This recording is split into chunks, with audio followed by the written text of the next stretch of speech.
O tema abordado agora é a respiração celular. Na respiração celular, a gente tem um processo de oxidação de moléculas orgânicas com o objetivo de obtenção de ATP, que será utilizado pela célula.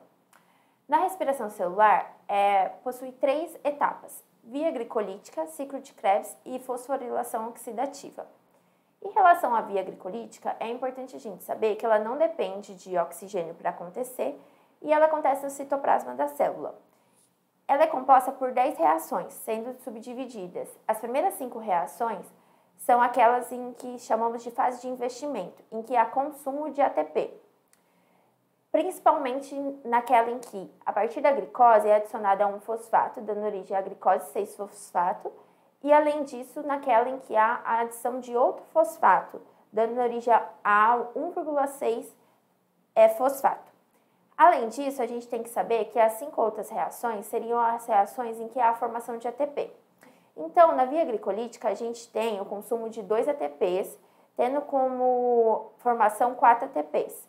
Já que tem a formação de 4 ATPs e consumo de 2 ATPs, o saldo final da via glicolítica seria de 2 ATPs.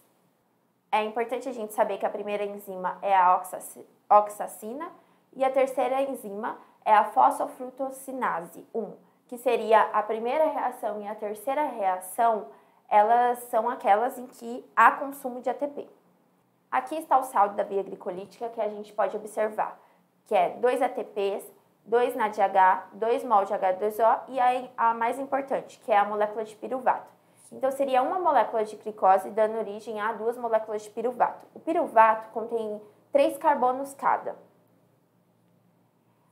Aí, esse piruvato, com a presença de oxigênio, ele vai entrar na mitocôndria, dando origem ao acetil-CoA, através da oxidação desse piruvato. Ou seja, cada piruvato dará origem a um acetil-CoA. A partir da formação do acetil-CoA, se dá início o ciclo de Krebs. O ciclo de Krebs acontece com o início dessa formação do acetil-CoA, que será ligado ao oxalacetato, que é um composto de 4 carbonos, dando origem ao citrato, que é um composto de 6 carbonos. Por isso, o ciclo de Krebs também é chamado de ciclo do ácido cítrico. Além disso, nessa fase, é importante a gente saber que ela é dependente de oxigênio e ela acontece na matriz mitocondrial.